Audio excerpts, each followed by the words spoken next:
Claudia Mercer was on her second glass of Okanagan Riesling when the face on the television stopped her cold. She had the CBC evening news on in the background, more habit than attention, the way people who live alone fill silence with voices that don't require anything back. The segment was something about local business. She had been half listening, thinking about the Dartmouth development contract she was finalizing in the morning. When the camera panned to a gray-painted wooden stall at the Halifax Seaport Farmers Market, and the man standing behind it turned slightly toward the lens. It was Victor Drummond. Not the Victor she remembered from the last morning she had seen him, quiet, unremarkable, leaving through the front door of their hydrostone house with a duffel bag and the kind of expression that doesn't ask for anything. The Victor on the screen was the same man in all the ways that didn't change. The same wide hands, the same unhurried way of moving, the same deliberate calm she had once mistaken for contentment and later decided was simply a lack of ambition. But the anchor was calling him something she had not expected. "A Halifax success story," the anchor said. "Drummond's Kitchen has become one of the most talked about food businesses in Atlantic Canada, and it all started with less than $500 and a recipe book that belonged to his grandmother." Claudia set her glass down on the marble counter. She did not move for a long moment. Then she reached for the remote and turned the volume up. Victor Drummond had grown up in Lunenburg, Nova Scotia, in a house that sat close enough to the water that you could hear the harbor on quiet mornings.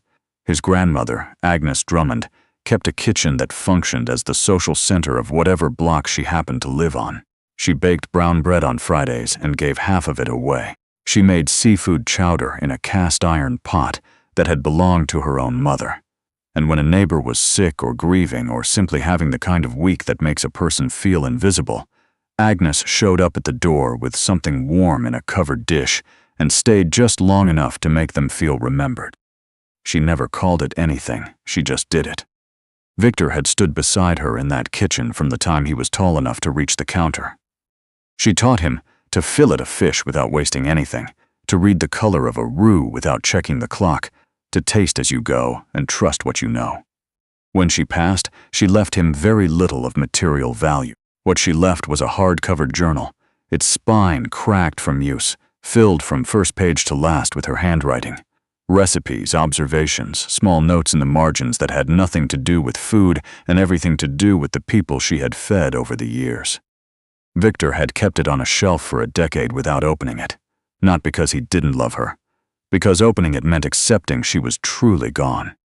He had built a life in Halifax that looked, from the outside, like a reasonable one.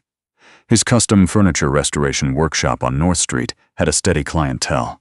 Old families with heirloom pieces, young couples who wanted something real in an apartment full of flat pack. The work suited him. It required patience and precision and a willingness to spend a full afternoon on a single dovetail joint. He wasn't wealthy, but he wasn't struggling.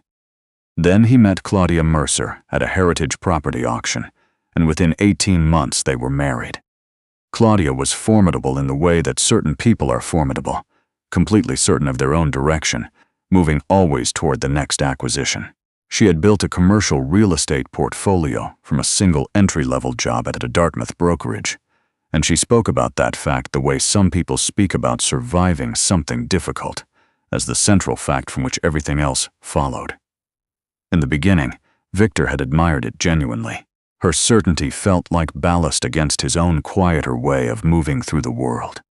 What he didn't understand, not until it was already too late to matter, was that Claudia's clarity of vision had no particular room in it for a version of him that existed independently of her plans. The workshop began to be referred to as a hobby. His opinions on where they should live, how they should spend weekends, which clients they should cultivate, these were heard politely and generally set aside. He hosted dinner parties with food he had cooked from scratch over 2 days, and Claudia introduced him to guests with a gesture rather than a sentence, and moved on before he could finish a thought. He told himself she was under pressure. He told himself this for 4 years. The first real sign came at a dinner she hosted for a development financing group. Victor had spent 3 days making a full Nova Scotia spread, chowder from Agnes's recipe, Acadian tourtière, a wild blueberry grunt that had to be timed exactly right. One of the investors leaned toward Claudia midway through the meal, and said it was the finest home cooking he'd eaten in years, and asked whether she'd hired a private chef. Claudia smiled and said she'd found a wonderful local caterer. She did not look at Victor, who was standing near the kitchen doorway refilling a water jug, and heard every word. He set the jug down carefully. He went back to the kitchen and finished cleaning up. He did not say anything about it that evening, or the next morning, or at any point afterward, because by then he already understood that naming it would cost him more than letting it pass. What he did not know was that the real cost had already been decided without him. Claudia had been working with a financial lawyer for the better part of 2 years, restructuring every joint asset through corporate entities Victor had never thought to question. The house was held in a numbered company. The joint savings account had been drawn down and redistributed. His workshop, the lease, the tools, the client list he had built over 12 years had been partially encumbered through a business loan refinancing Victor had signed 2 years earlier, during a period when he trusted her signature above his own reading of documents. The divorce papers arrived on a Thursday. Victor read them at the kitchen table, the same pine table he had refinished himself, the one they had eaten breakfast at for 6 years. The documents were precise and comprehensive. He sat with them for a long time. Then he signed them, because fighting would have required a legal team he couldn't fund, and because he already knew it was finished in ways that had nothing to do with paperwork. He left with $480 in his checking account, a duffel bag, and Agnes's journal, which had been in the drawer beside his side of the bed since the day they moved in. Claudia watched him go from the front steps. She didn't say anything. He didn't look back. Alec Thorne lived in the North End, in a semi-detached that had more square footage than he needed since his wife had moved to Moncton the previous year. He and Victor had been friends since their 20s. Long enough that when Victor called from a parking lot on Barrington Street with $480 and nowhere specific to go, Alec simply said he'd leave the side door unlocked. Alec had spent 6 years running a small restaurant on Agricola Street before the combination of rent increases, and 2 consecutive slow winters had made the numbers impossible. He understood what it felt like to build something careful and watch it become mathematically untenable. He didn't offer opinions about it. He showed Victor the spare room, handed him a key, and put the kettle on. Victor slept badly for the first week and a half, not because the room was uncomfortable, but because the arithmetic of his situation, run again and again in the early hours, never resolved into anything useful. He had skills and no tools. He had a name and no workshop. He had a little money and no clear way to make it into more before it was gone. On the 9th night he woke at 2 in the morning and couldn't settle again. He sat up on the edge of the bed in the dark and reached without thinking for the one thing he'd brought that wasn't practical. Agnes's journal was in the outside pocket of his duffel bag, where he'd put it the morning he'd packed. He hadn't opened it since before the marriage. He opened it now with the specific care of someone handling an irreplaceable object, which it was. Her handwriting was small and unhurried. The recipes assumed you already knew the basics because she had taught those at the stove in person. But the margins held other things, notes, small observations, a line from somewhere she had never attributed, and on the page between a recipe for seafood chowder and one for brown bread, written in slightly darker ink as if she had pressed harder with the pen. If people leave your table feeling like someone saw them, you've done the real work. Victor read the lines several times. He closed the journal and sat in the dark for a long time, not running the arithmetic, not thinking about Claudia, not reconstructing what had gone wrong, just sitting with what his grandmother had understood about feeding people that he had somewhere lost track of, or perhaps never fully understood while she was still alive to demonstrate it. He had cooked for years inside Claudia's house, but he had cooked for her image, for the impression she needed to maintain. The investors who had pulled her aside and praised the food, they had felt something real. That had been his. That had always been his. He just hadn't been allowed to say so.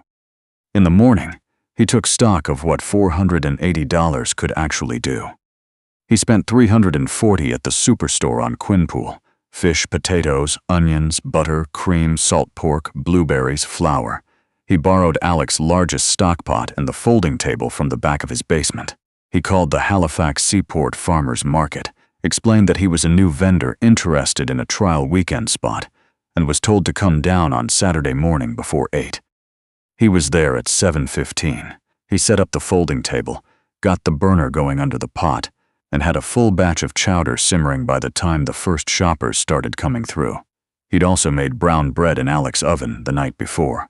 2 loaves, sliced thick and wrapped in cloth. He priced everything low, a cup of chowder and a slice of bread for $6. He needed to cover the next batch and leave a small amount over. By 9:30, there was a line of 11 people. It wasn't the volume that surprised him. It was the way a woman in her 70s, from Dartmouth, ate the chowder standing up, holding the cup in both hands without sitting down, and then looked at him and said it tasted like something she hadn't had since her mother was alive. He gave her a second cup and wouldn't take money for it. She came back the following Saturday and brought her daughter. He went home that evening with $63 clear after restocking. Alec asked how it went. Victor said it had gone fine. But something had settled in him that he couldn't have put into words yet. A compass, finding a bearing it had been searching for longer than he'd admitted, even to himself. He bought a 99-cent notebook at the dollar store and dated the first entry, day 1. $63 clear, come back next week. He came back every week. The 63 became 110, the 110 became 240. Word moved through the seaport the way word moves in markets, not through algorithms or advertising, but through one person touching another person's arm and saying the chowder at the gray table was worth the detour. Victor added a second item, Agnes's blueberry grunt, made in a deep cast iron pan that had been her mother's before it was hers and was now his. It sold out by 10 in the morning. Alec watched all of this from a considered distance. He had been through his own version of building something and losing it, and understood that advice from someone who had failed, offered at the wrong moment, was not a gift. But one evening about a month in, he sat across from Victor at the kitchen table and said what he'd been thinking for 2 weeks. He told Victor that what was happening at that market stall was not sustainable as a market stall, that the food was genuinely exceptional, and that exceptional food with no fixed identity eventually loses to adequate food with a sign. Victor knew he was right. The problem was the same problem it had always been. What solved it was unexpected. A man named Bobby Stride, who ran a mobile food concession out of a converted Airstream and had been a regular Saturday customer since week 3, came to Victor with a proposition. Bobby had a second unit, an old catering van he'd bought off an estate sale and never gotten around to licensing, sitting in a lot off Roby Street. He offered Victor the use of it at no cost in exchange for one thing. Victor would cook for Bobby's crew at cost for as long as the arrangement lasted. Victor walked around the van twice, looking at the rust along the wheel wells and the seized serving hatch and the general exhaustion of a vehicle that had been parked through too many Halifax winters. Then he shook Bobby's hand. It took 5 weekends and the help of 2 men from the Saturday market crew to make the van roadworthy and code-compliant. Victor applied for the mobile food vendor license himself at the public library on Spring Garden Road, using the free computer terminals. He made mistakes and corrected them and noted what not to repeat. When the license came through, Alec opened 2 bottles of Keith's and they sat at the kitchen table without saying much, which was exactly the right way to market. The first day Victor operated from the licensed van, he parked on Lower Water Street near the ferry terminal, printed a 3-item menu on cardstock and taped it inside the hatch window. Chowder, brown bread, blueberry grunt, that was it. No substitutions, no daily specials. He sold out by 1:30 and drove back to Alec's with more money in the cash tin than he had made in any single day since the divorce. Over the following 6 weeks, the line at Drummond's kitchen became a fixture on the waterfront. A food writer for a Halifax arts and culture publication tried the chowder on a Thursday and wrote a piece that described the most honest bowl she had eaten in Atlantic Canada. The piece was shared widely enough that Victor began to notice a different kind of customer. People who mentioned the article, people who had come specifically, people who had never been to the Lower Water Street block before. A producer from the CBC Halifax Evening News reached out through the email address Victor had listed on a simple website Alec had helped him build. She said they were doing a short segment on local food businesses with interesting origin stories, and thought Drummond's kitchen might be worth covering. Victor read the message, set his phone down, and spent the next morning's prep thinking it through carefully. His hesitation was specific.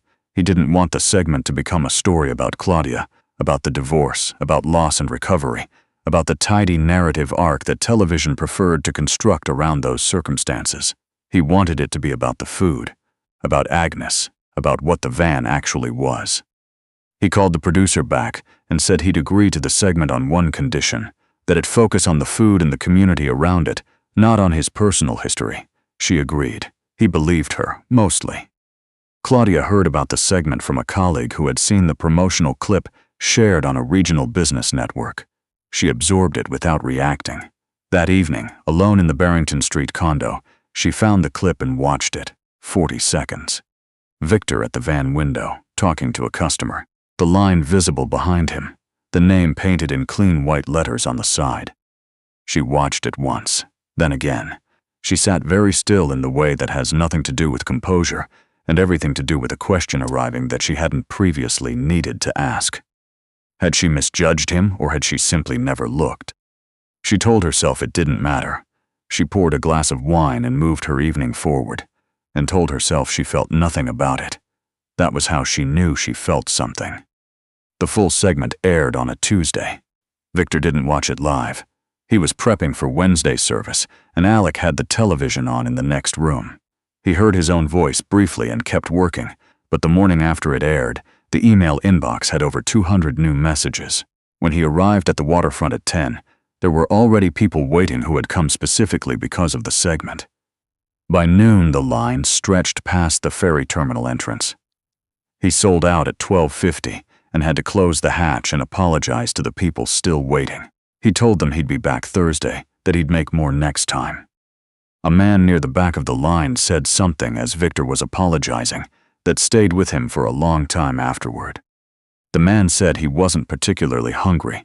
He said he had seen the segment and it had reminded him of something he hadn't thought about in years. His father's lunch counter in Sydney, Cape Breton, the one that had run for 30 years before his father retired. He said watching the clip had made him feel like that place still existed somewhere in the world. He said it simply, without sentimentality, the way people say things that are entirely true. Victor stood in front of the closed hatch and thought about the line his grandmother had pressed harder into the page between the chowder and the bread. He had read those words in a dark spare room in the middle of the night when he had almost nothing, and he had understood them as an idea. Standing on Lower Water Street, listening to a man talk about his father's lunch counter, he understood them as something that had always been true about the world, and that he was only now living up to. The legal letter arrived 3 weeks after the segment aired. It came from a firm Victor didn't recognize on behalf of Claudia Mercer, claiming a partial interest in the Drummond's Kitchen brand and trade name on the basis that the business concept had been developed during the period of their marriage, and that the culinary techniques in question. The letter used the phrase refined and applied during joint household operations, constituted marital property under Nova Scotia family property law. Alec read the letter twice before he said anything. What he said was, "This is going to cost her more than it costs you." Victor called a legal aid office in Dartmouth and was connected with a woman named Iris Patel, who handled small business disputes and who told him after 20 minutes on the phone that the claim was procedurally aggressive but factually thin, and that the journal, a physical document dated by use, filled with handwriting that predated the marriage by decades, was exactly the kind of evidence that makes cases like this collapse under scrutiny. She told him to say nothing publicly, to let her handle the correspondence, to keep operating. He did all three. He also called the CBC producer and asked whether there was room in the following week's taping for a brief follow-up. She said there was always room for him. The second segment was short. The host didn't ask a setup question. She simply gave Victor the floor and let him use it. He looked into the camera and said that someone had recently filed a legal claim against a name that had belonged to a woman who had spent her life feeding people who needed it, and that he wanted anyone watching to understand that the journal was real. The recipes were real. The name had been earned the only way a name like that can be earned, by showing up and doing the work every day without asking for recognition in return. He said it without anger, which made it land harder than anger would have. The studio was quiet for a moment after he finished. The host thanked him. The clip moved faster than the first one had. Iris Patel called 4 days later to say that Claudia's legal team had indicated their client was withdrawing the claim. Claudia watched the second clip from her condo the evening it aired. She had spent the weeks since the first segment doing something she rarely did, reassessing. The version of Victor she had filed away when he left, the quietly capable man she had decided was not ambitious enough, not driven enough, not the right fit for the future she was building, did not match the man she was watching on television. That man had built something real, from almost nothing, in less than 8 months. He had a community around him. He had a story that people were responding to in a way that felt durable. She had made a calculated decision, and the calculation had been wrong. She was beginning to understand, sitting alone with the harbor lights, spread out behind the floor-to-ceiling glass, that she had been wrong about it from the beginning. Not just about the legal strategy, but about the more fundamental question of what Victor Drummond was actually made of. She had spent years in a house with him. She had looked past the answer every time it was directly in front of her. She did not contact him. She knew better than that now. Victor, for his part, was not thinking about Claudia. He was in Alex's kitchen at 5:30 in the morning, working through a recipe from the back pages of the journal, a fish cake variation Agnes had written down but apparently never made, with a note in the margin that read, "Needs the right fish, needs patience, don't rush the crust." He had been thinking about it for weeks. He had decided this was the right time. Alec came down at 6, poured himself a coffee, looked at what was on the stove, and sat at the table without comment. The kitchen smelled like salt cod and butter, and the particular warmth of something being made with full attention. Outside, Halifax was coming awake. The van was parked on the street, the white letters on the side visible through the window above the sink. Victor tasted the fish cake, adjusted the seasoning, and wrote a note in the margin next to Agnes's. She was right. Don't rush the crust, worth every minute. A year after walking out of a hydrostone house with $480 and a duffel bag, Victor Drummond appeared in a feature piece in the Chronicle Herald under the headline, "From a Folding Table to Atlantic Canada's Most Beloved Food Van." The photograph showed him standing at the hatch window on a bright Saturday morning, the line of people behind him extending out of frame. He was not looking at the camera. He was handing a cup of chowder to a woman in a rain jacket, and he was listening to something she was saying, and his attention was entirely on her. Inside the piece, Agnes Drummond was mentioned by name. The journal was mentioned twice. Claudia Mercer was not mentioned at all. The van kept its spot on Lower Water Street 2 days a week, long after Victor opened a small production kitchen in a former warehouse space on Creighton Street. Bobby Stride came by on Saturdays when he could. Alec managed the business side with the seriousness of someone who had been waiting a long time for a project worth that kind of care. In the production kitchen, above the prep line where the work began each morning, Victor had hung 2 things side by side. One was a photograph of Agnes in her Lunenburg kitchen, her back to the camera, something on the stove, the window light catching the side of her face. The other was a page from the journal, the one between the chowder and the bread, framed behind glass so the handwriting was visible. Most of the people who worked there knew what it said without having to read it. It had become the kind of thing that doesn't need explaining, because the work explained it every day. Victor understood, in the slow way that real understanding arrives, that nothing Claudia had taken from him had been the thing that mattered. The accounts, the house, the workshop, those had been the structure around a life he had been building, according to someone else's specifications. What remained when the structure came down was the only thing that had ever been entirely his. The knowledge Agnes had pressed into his hands over years, standing at a stove in Lunenburg, teaching him that the point was never the meal itself. The point was what the meal did for the person receiving it. The point was making someone feel, even briefly, like they had been seen. He had built something durable on that single sentence. He thought Agnes would have found the Chronicle Herald headline a little dramatic. He thought she would have approved of the fish cakes.